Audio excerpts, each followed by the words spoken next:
Already 110 questions మనం discuss చేసాం. Now 111. Arrange the following sources of methane in ascending order.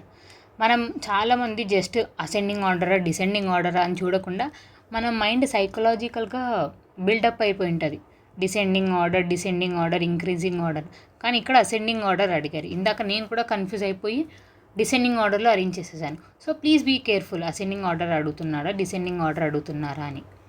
So first ఏంటంటే methane ఎక్కడి నుంచి వస్తుంది? మనం నంబర్ ఆఫ్ టైమ్స్ న్యూస్లో 100 కంటే మోర్ దెన్ చూసింటాం. ఎప్పుడు agriculture. So agriculture should be last, not first. So 3 ఉన్నాయి కాబట్టి ఈ 3 డాషెస్లో వీ షుడ్ ఫిల్. అండ్ తర్వాత ఎనర్జీ సెక్టర్, బికాజ్ ఎనర్జీ సెక్టర్లో మనం what we are using coal use చేస్తున్నాం. Even livestocks, oil, gases ఇవన్నీ బర్న్ చేయడం వల్ల ఎనర్జీ సెక్టర్లో నుంచి కూడా ఎక్కువ వస్తుంది. ఇంకా last is household waste. Household from food నుంచి ఎక్కువ వస్తుంది మీథేన్. సో రిమెంబర్, ఇప్పుడు జస్ట్ మీథేన్ అని చదివి వదిలేయడం కాదు. నేషనల్ ఎయిర్ క్వాలిటీ ఇండెక్స్లో దీన్ని యాడ్ చేస్తున్నారు లేదా, యాంబిడెంట్ ఎయిర్ క్వాలిటీ ఇండెక్స్లో దీన్ని యాడ్ చేశారా లేదా, అసలు మీథేన్ లైఫ్ స్పాన్ ఏంటి, మీథేన్ ఎన్ని ఇయర్స్ బతుకుతుంది, దాన్ని కంపేర్ టు కార్బన్ డైఆక్సైడ్ మీథేన్కి ఏమన్నా గ్లోబల్ ఉంటాయండి. గ్లోబల్ మీథేన్ కొలాబరేషన్స్ అని ఏమన్నా తీసుకున్నారా? రీసెంట్గా COP28 జరిగింది, COP26, 27, 28. దాంట్లో మీథేన్ కోసం ఏమైనా ఇనిషియేటివ్స్ తీసుకున్నారా అని జస్ట్ ఒక 5 minutes వర్క్, 5 minutes కాదు, ఒక 10 minutes వర్క్ అయినా మీథేన్ గురించి ఎక్కడ క్వశ్చన్స్ అడిగినా యూ క్యాన్. సో ఫస్ట్ ఏంటి? అగ్రికల్చర్, ఇది మనకు తెలుసు. కన్ఫ్యూజ్ అవుతే రెండిట్లో కన్ఫ్యూజ్ అవ్వాలి. ఇంకా హౌస్ హోల్డ్ అయితే తక్కువ అండి. హౌస్ హోల్డ్లో ఎక్కడ వేస్ట్ నుంచి వస్తుంది, మనం తినే ఫుడ్ వేస్ట్ నుంచి, అది చాలా తక్కువ. ఎనర్జీ సెక్టర్ అయితే పెద్ద పెద్ద పవర్ ప్లాంట్స్ ఎన్నెన్నో ఉన్నాయి. So remember 3, 2, 1. 3, 2, 1 ఎక్కడుంది? So answer is 1.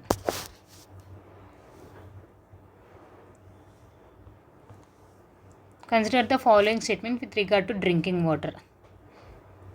నేను మొన్న ఒక క్వశ్చన్లో అడిగాను, once Telugu medium students look after. Methane యొక్క కింది మూలాలను ఆరోహణ క్రమంలో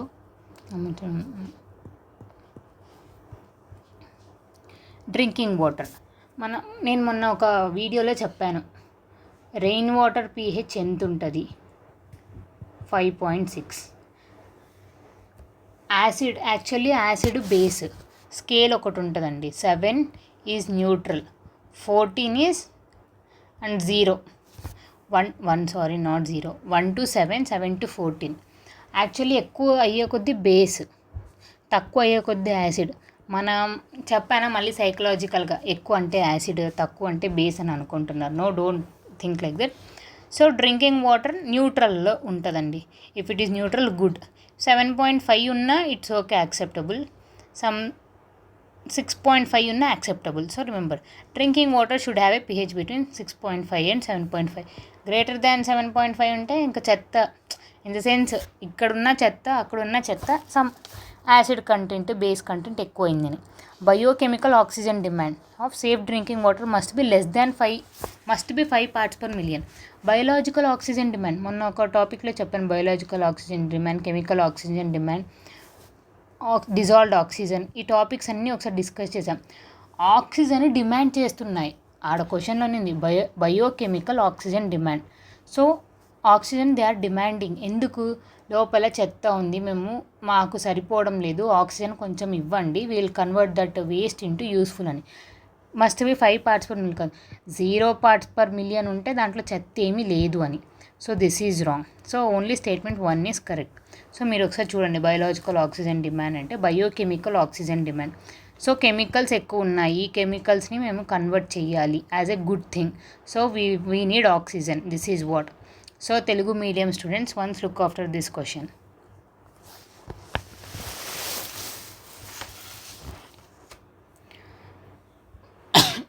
next, consider the following pair with regard to biomedical waste మనకు తెలుసు కదండి.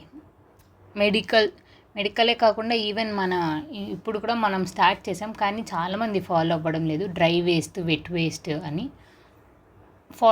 Please try to follow it. మనమే ఫాలో అవ్వం. ఇంకా పెద్ద పెద్ద ఇండస్ట్రీస్ ఎందుకు ఫాలో అవుతారండి? ఇంట్లో ఉండే 3-4 మెంబర్స్కే బద్ధకం. పెద్ద పెద్ద ఇండస్ట్రీస్, ఎంతో నడుపుతున్న industries, they don't follow and we blame them, మీ వల్లే వస్తుంది అని. Please start from zero. Okay, yellow bin, blue bin, green bin. And today while I was going, ఇది కూడా ఒక కరెంట్ అఫైర్స్ టాపికే, but here it's not related. చెప్పండి, ఆటోస్లో డిఫరెంట్ కలర్స్ ఆటోస్ ఉన్నాయి. వైట్ ఆటోస్ అంటే ఏంటి, గ్రీన్ ఆటోస్ అంటే ఏంటి, ఎల్లో ఆటోస్ అంటే ఏంటి అని. యాక్చువల్లీ క్వశ్చన్ అడిగితేనే యూ షుడ్ నాట్ ఎగ్జామిన్. మీరు అనలిటికల్గా ఉండాలి. బయట చూసినప్పుడు ఈవెన్ ఈ మధ్య సిఎన్జి ఆటోస్ ఒక టైప్లో ఉన్నాయి, ఎలక్ట్రికల్ ఆటోస్ ఒక టైప్లో ఉన్నాయి, మామూలు ఆటోస్ ఒక టైప్లో ఉన్నాయి. సో డిఫరెన్షియేషన్ తెలుసుకొని కమెంట్ చేయండి. ఈవెన్ మనకు తెలుసు bike registration, even car registration అప్పుడు బ్లూ కలర్ టెంప్లెట్, అదేంటి అడ్రస్ ప్లేట్ ఉంటే ఏంటి, ఎల్లో కలర్ ఉంటే ఏంటి, వైట్ కలర్ ఉంటే ఏంటి, అలా డిఫరెన్సియేషన్. సో డస్ట్బిన్స్కి కూడా ఎల్లో అంటే ఏంటి, solid waste. Remember, yellow is solid waste. Blue గుర్తు పెట్టుకోవాలండి కొన్ని. బ్లూ అంటే గ్లాస్. బ్లూ ఐస్ అని ఒక సాంగ్ వినింటారు. సో నేను బ్లూ గ్లాస్ అని గుర్తుపెట్టుకుంటాను. Blue is glass, some broken appliances. Green మనకు తెలుసు, గ్రీన్ ఈజ్ నాట్ హజార్డస్. మన ఇంట్లో యూజ్ చేసే బయోడిగ్రేడబుల్ గ్రీన్ డస్ట్బిన్స్. అండ్ ఇంకా ఏమున్నాయంటే రెడ్ ఏంటి, ప్లాస్టిక్. హజార్డస్ ఏంటి, బ్లాక్. అండ్ ఇంకేమైనా ఉన్నాయి, ఇంకేం అన్ని కలర్ విబ్జిఆర్ కలర్స్ అన్నీ ఉన్నాయని అనుకోకండి. వైలెట్, పొరపాటున వైలెట్ అవి ఇస్తే కన్ఫ్యూజ్ అయ్యి ఏది పడితే అది పెట్టకండి. మీకు తెలిసిండే నాలెడ్జే అప్లై చేయండి. తెలియని నాలెడ్జ్ ఎప్పుడు అప్లై చేస్తారు? ఇలా ఫ్యాక్చువల్ పార్ట్లో కాదు, కొంచెం అనాలిసిస్గా, లాజికల్గా కనెక్ట్ చేసేవి. So yellow dustbin is for solid, red is plastic, blue is glass. Blue glass hypnotize. And ఇంకొకటి వైట్ ఈజ్ మెటల్. గుర్తుపెట్టుకుని డబ్ల్యూని రివర్స్ చేస్తే metal. And black is hazardous. అంతే కదండి, మనకు బ్లాక్ అంటేనే danger, hazardous. So Telugu medium students once look after this question. And next is 114. So దీని answer ఏంటి? So 1 and 2 are correct. Yellow dustbin and blue dustbin. Blue glass, green is wrong. Arsenic, మా ఎన్ని some nearly ఒక 6-7 times చెప్పింట. Water contamination, వాటర్లో arsenic ఉంటే ఏం disease వస్తాయి, lead ఉంటే ఏం డిసీజ్ వస్తాయి, మెర్క్యూరీ ఉంటే ఏం డిసీజ్ వస్తాయి, క్యాడ్మియం ఉంటే ఏం డిసీజెస్ ఉంటాయి. ఇప్పుడు arsenic is naturally presented high level in ground water of several countries. న్యాచురల్గానే అది ఉండిపోయింది. బికాజ్ ఆర్సెనిక్ ఒక ఓర్ నుంచి ప్రొడ్యూస్ అవుతుంది కాబట్టి న్యాచురల్గా చాలా కంట్రీస్లో ఉంది. చాలా కంట్రీస్ చాలా ట్రీట్మెంట్ ప్లాంట్స్ యూజ్ చేస్తున్నారు. Long term exposure of arsenic from drinking water and food does not cause. సగం వరకు చదివేసి కాజ్ అనే పెట్టుంటారని అనుకోండి. డస్ నాట్ కాజ్ అన్నారు, సో రాంగ్. మళ్ళీ ఇక్కడ చూడండి, ఇక్కడ రాంగ్, విచ్ ఈజ్ ఇన్కరెక్ట్. ఇది సగం వరకు చదవడం కాదు, ఇది కూడా సగమే. So both you should read completely. Incorrect ఏంటి, 2. Only statement 2 is correct. So arsenic high లెవెల్లో ఉంటే it is not good for health. ఏమేమి డిసీజ్ వస్తాయి, ఇంకా ఏ డిసీజ్ ఇచ్చేసినా పెట్టేయండి. ఎందుకంటే ఒక్కసారి లోపలికి పోయిన తర్వాత లంగ్స్కి ఎఫెక్ట్ చేస్తాయి. అదేంటి కార్డియోవాస్కులర్కి చేస్తుంది, డయాబెటిక్స్. అది ఒకవేళ సమ్ డిఫరెంట్ డిసీజెస్, అన్ని డిసీజెస్ వస్తాయి. డైజెస్టివ్ ప్రాబ్లం, కలరా, డయేరియా అన్నీ వచ్చేస్తాయి. So Telugu medium students, arsenic.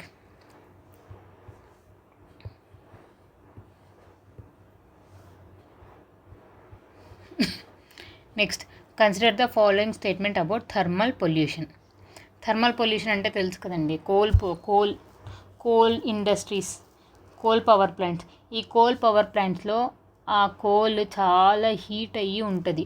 ఆ హీట్ని మనం ఎలక్ట్రిసిటీ యూజ్ చేస్తాం. ఆ హీట్ని మనం కూల్ చేయడానికి వాటర్ యూజ్ చేస్తాం. సరే యూజ్ చేస్తాం ఆ వాటర్ ఆ వాటర్ హీట్ని తీసేసుకొని థర్మల్ పవర్ ప్లాంట్ కూల్ అవుతుంది. కానీ వాటర్ మాత్రం ఫుల్ బాయిల్ అవుతూ ఉంటుంది. ఈ వాటర్ మనం ఏం చేస్తాం, కనీసం అది కూల్ అయ్యేంత కన్నా ఆగుతామా? మన యూజ్ తీరిపోయింది కదా అని డైరెక్ట్ వదిలేస్తాం సోర్సెస్లోకి, సమ్ రివర్స్లోకి, లేక్స్లోకి, ఓషన్స్లోకి వదిలేస్తాం. ఏమవుతుందండి, టెంపరేచర్ పెరిగిపోతుంది, లోపల ఉండే ఆర్గానిజమ్స్ చనిపోతాయి. This is how industries are doing. Mindless development. Thermal pollution is a rapid change in the temperature in natural bodies of water. Yes, in thermal pollution increase in water temperature increases dissolved oxygen. No, decreases అండి. ఇంకంతే, ఆక్సిజనే అక్కడ లోపల ఇంకా అన్నీ చనిపోతూ ఉంటాయి. అక్కడ ఉండే అనిమల్స్కి సఫిషియంట్ ఆక్సిజన్ అయిపోతుంది. అనిమల్స్ అన్నీ చనిపోయి అది chemical oxygen demand, biological oxygen demand అన్నీ పెరిగిపోతాయి. So decreases, this is wrong. Thermal pollution adversely affects aquatic organism.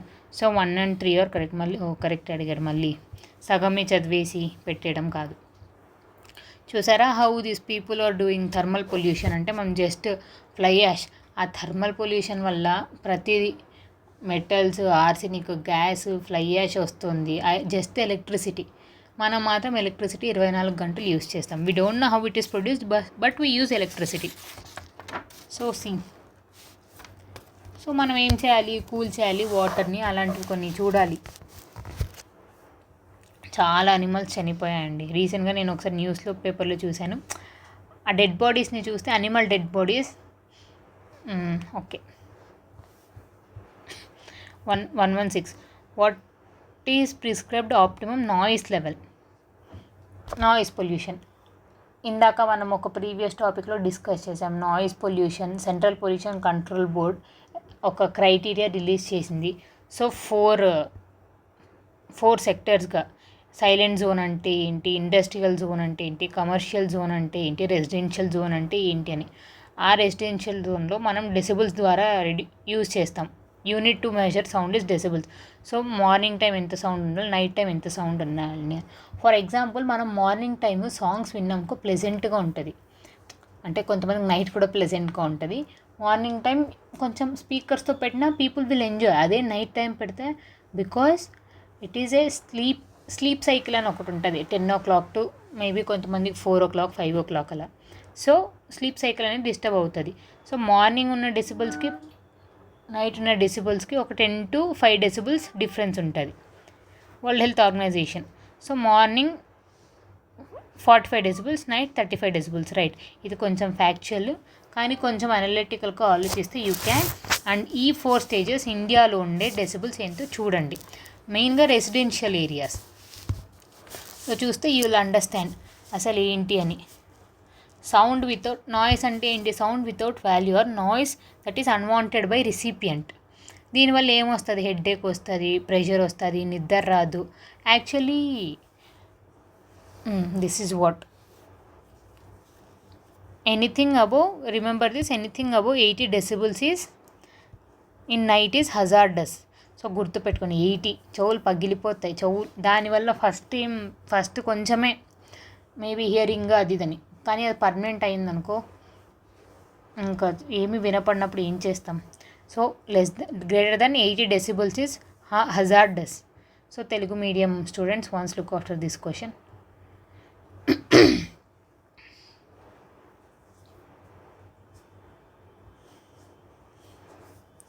117 which of the given above are devices used to control industrial pollution. చెప్పాను కదండి, fly ash పొల్యూషనే, అక్కడ వచ్చే waste పొల్యూషనే, industries నుంచే వచ్చేది ప్రతిదీ పొల్యూషనే. ఆ ఇండస్ట్రీలో జస్ట్ ప్రోడక్ట్స్ తప్పించి ఇంకా మిగతాదంతా ఆ వేస్ట్ని కూడా మనం యూస్ చేసుకోవచ్చు. దాన్ని that is why we are reading environment. Filters పెట్టాలి. ఎలక్ట్రోస్టాటిక్ ప్రెసిపిటేటర్స్, ఈ టాపిక్ గురించి ఆల్రెడీ చెప్పాను. ఎలా ప్రెసిపిటేటర్స్ అంతా కలెక్ట్ చేసుకొని కార్బన్ డైఆక్సైడ్ ప్లస్ వాటర్ ఎలా ఇస్తుంది అని. ఇనర్షియల్ కలెక్టర్స్, అన్ని కలెక్టర్స్ అంటే అది కరెక్టే. స్క్రబ్బర్స్కి అంతా గ్యాసెస్ అవి ఇవి అటాచ్ అయ్యి మళ్ళీ దాన్ని రీయూజ్ చేస్తారు. So all the 4 are correct. Pollution create చేస్తాం, మళ్ళీ దాన్ని కలెక్ట్ చేసుకోవడం.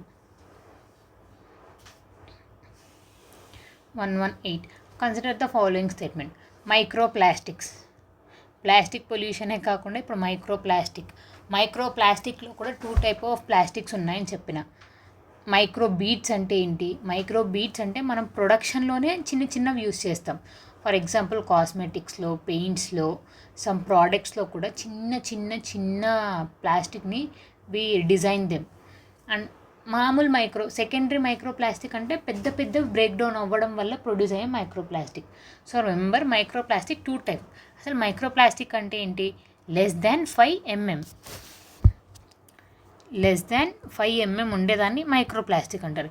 ఈ మైక్రోప్లాస్టిక్ ఎలా ప్రొడ్యూస్ అవుతుందంటే ఫస్ట్ ప్రొడక్షన్లోనే చిన్నవి కావాలి. ఇప్పుడు కాస్మెటిక్ మేకప్ వేసే వాళ్ళకి చిన్న థింగ్స్ కావాలి, చిన్న పౌడర్స్. మనకు అది చూసే పౌడర్ లాగే ఉంటుంది, కానీ దాంట్లో మనకు తెలియని మైక్రోప్లాస్టిక్ ఉంటుంది, నానో ప్లాస్టిక్ లాగా. సో చిన్న ప్లాస్టిక్, అది ప్రిపరేషన్. సో ఇది వీళ్ళే చేశారు. సెకండరీ ఏంటంటే ఒక పెద్ద ప్లాస్టిక్, అది కట్ అయిపోయి చాలా చిన్న కట్ అయిపోయి చిన్న పార్టికల్స్ బయటికి వస్తాయి.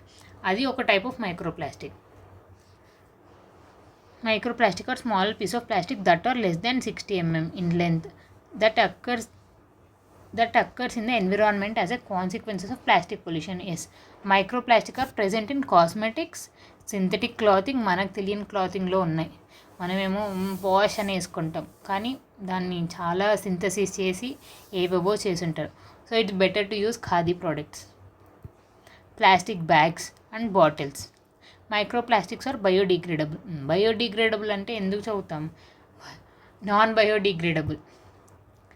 So only 1 and 2 is correct. So Telugu medium questions. Microplastic అనేది ప్లాస్టిక్ కాలుష్యం యొక్క సో ఒకసారి చూసుకోండి. బయోడిగ్రేడబుల్ అంటే ప్లాస్టిక్ ఇంకా ఎంత బాగా యూజ్ చేసేవాళ్ళము. యాక్చువల్లీ మన జనాలు అది బయోడిగ్రేడబుల్ అంటే యూజ్ చేయరు. నాన్ బయోడిగ్రేడబుల్ అంటేనే దాని షెల్ఫ్ లైఫ్ బాగుంటుంది అని యూజ్ చేస్తారు. ఓకే, షెల్ఫ్ లైఫ్ బాగుంటుంది అని 100 times యూజ్ చేస్తే there is no issue. Use చేయకుండా వెంటనే చాలామంది అండి, I read a quotation, I think it might hurt some few people. Educated person ఏమో ప్లాస్టిక్ చెత్త అంతా బయట పడేస్తుంటే uneducated person is collecting that and making us to leave sustainably. వాళ్ళు చేయాల్సి, అసలు కొంతమంది అయితే మైండ్లెస్గా ఆర్గ్యూ చేస్తారు, వాళ్ళకి వర్క్ ఇస్తున్నాము అది వర్క్ అనేది ఎలా ఉండాలి, పేరు చెప్పుకొనేలా ఉండాలి. అసలు మైండ్లెస్ పీపుల్ ఇలాంటి వాళ్ళతో డిస్కస్ చేసినా waste. So think before you throw. Dustbin ప్రతి చోట లేదు అంటే ఇట్స్ నాట్, మనం ఎవరు యూజ్ చేయడం లేదు కాబట్టి లేదు. ఒకవేళ సరిగ్గా యూజ్ చేయండి, it will be there. Which of the given below. సో తెలుగు మీడియం స్టూడెంట్స్ ఆల్రెడీ యూసాం. Which of the given below are usually categorize as indoor pollution బయటే కాకుండా లోపల కూడా. హౌ వాలటైల్ ఆర్గానిక్ కాంపౌండ్, దీని గురించి డిస్కస్ చేసాం. Radons, some radiatings, carbon monoxide, yes, formaldehyde, tobacco smoke. ఇదైతే అడ్వర్టైజ్మెంట్లో చూస్తుంటాం. కార్బన్ మోనాక్సైడ్ మనం ఎందుకు వెహికల్స్ యూజ్ చేస్తాం, వెహికల్స్ నుంచే కాదు ఫ్యూయల్స్ అవి ఇవి యూజ్ చేయడం వల్ల, ఎలక్ట్రికల్ మెషిన్స్ యూజ్ చేయడం వల్ల కొన్ని గ్యాసెస్ అనేది రిలీజ్ అవుతూ ఉంటాయి. కానీ అది ఎక్కువ అయితే మన హెల్త్కే, actually our body has a capacity to ఆ వేస్ట్ని అంతా బయటకు పంపించే కెపాసిటీ ఉంది. కానీ ఎక్కువ అయితే ఏది ఏం చేసినా we can't do anything. So volatile organic compounds, మనం స్ప్రేస్ అవన్నీ యూజ్ చేస్తుంటాం. అది వాలటైల్ ఆర్గానిక్ కాంపౌండ్స్ గురించి కూడా we discuss. So all these are indoor pollution వల్ల ప్రైమరీ పార్టికులేట్ మ్యాటర్, చిన్న పార్టికల్స్ మనకు తెలియకుండానే. వెంటిలేషన్ సరిగ్గా లేకపోయినా కూడా ఆ పార్టికల్స్ లోపలే తిరిగి will get diseases. And for example main ఏంటి అంటే మనం పాష్గా నెంబర్ ఆఫ్ పెయింట్స్ యూజ్ చేస్తుంటాం. ఆ కెమికల్స్ కొంతమందికి స్మెల్కి హెడ్ఏక్ కూడా వస్తుంది. అదే ఓవర్ ఎక్సెసివ్గా ఆ రోజే పెయింట్ వేసుకుని ఆ రోజే ఇంట్లో పడుకున్నాం అనుకో, next day will be done, ఆ ఇంట్లోనే డన్. ఈవెన్ కార్పెట్స్ కూడా ఎక్కువ రప్చర్ చేయడం వల్ల సమ్ హార్మ్ఫుల్ గ్యాసెస్ కూడా బయటికి వస్తాయంట. సో ఈవెన్ ఇలాంటి డిసీజెస్ ఇండోర్ పొల్యూషన్ ఎక్కువ ఎక్కడ ఉంటాయంటే స్లమ్ ఏరియాస్, కంజెస్టెడ్ ఏరియాస్లో ఉంటాయి. So Telugu medium people once look after this question. Last, green plastic garbage patch. ఈ గ్రేట్ పసిఫిక్ గార్బేజ్ ప్యాచ్. ఒకసారి వీడియో ఇఫ్ పాసిబుల్ వీడియో చూడండి, యుల్ అండర్స్టాండ్. వీడియో కాకపోతే కనీసం ఫొటోస్ చూడండి. లార్జర్ ఓషన్ ఇది. ఈ ఓషన్ మొత్తంలో ఇలా ఒక సగం లేయర్ అంతా ఇలా నిండిపోయి చెత్తతో, oil, some micro plastic, solid plastic, weeds అన్నీ కలిపి అసలు ఒక ప్యాచ్ లాగా, ఒక లేయర్ లాగా ఫామ్ అయిపోయింది. ఒకసారి చూడండి, you'll understand how that we are creating. ఈ ఇండస్ట్రీస్ మైండ్లెస్గా దీంట్లో డంప్ చేసడం వల్ల ఈవెన్ చాలామంది వీడియో స్క్రోల్ చేస్తూనే షార్ట్స్లో చూసి ఉంటారు. Great Pacific garbage patch, it is also known as Pacific trash vertex. Pacific ఇక్కడే ఉంది, correct. It is a collection of marine debris. ఇది సౌత్ నార్త్. సౌత్లో ఎందుకు అంటే సౌత్లో ల్యాండే తక్కువ ఉంటుంది కాబట్టి అంత ఈజీగా వీ కెనాట్ రికగ్నైజ్. నార్త్లో ల్యాండ్ ఎక్కువ కాబట్టి ఈజీగా కనిపిస్తుంది plastic. The patch is characterized by high concentration of ఇదంతా అవసరం లేదు, plastics, chemical sludges and other debris. So only 1 and 3 garbage plastic. మనమే ఈవెన్ మన ఇంట్లోనే చూస్తాం, చెత్త అంతా పడేస్తే అది ఒక చోట అక్యుములేట్ అయ్యి ఒక లేయర్ లాగా ఫామ్ అవుతుంది. ఆల్రెడీ కొన్ని బిన్స్లో కానీ పాట్స్లో కానీ కొంచెం చెత్త కానీ ఫ్లోట్ అయి ఉంటుంది. ఇంకా కొన్ని ఇయర్స్ నుంచి ఓషన్స్లో డంప్ చేస్తున్నాం, అవన్నీ వచ్చాయి. అది ఒక్కసారి మీరు చూడండి, USA నుంచి జపాన్ వరకు ఇలా మొత్తం ఇలా ఒక ప్యాచ్ లాగా ఫామ్ అయింది. So what are the topics we have discussed? Great Pacific garbage patch, indoor pollution, microplastics types and control industrial పొల్యూషన్స్కి ఏం చేస్తున్నాం, నాయిస్ లెవెల్స్ ఎలా రిడ్యూస్ చేయాలి, థర్మల్ పొల్యూషన్, తర్వాత arsenic, water pollution and different type of dustbins, different type of autos, different type of colours, drinking water pollution, arsenic అదే. తర్వాత ascending order, descending order, methane, air quality indexes.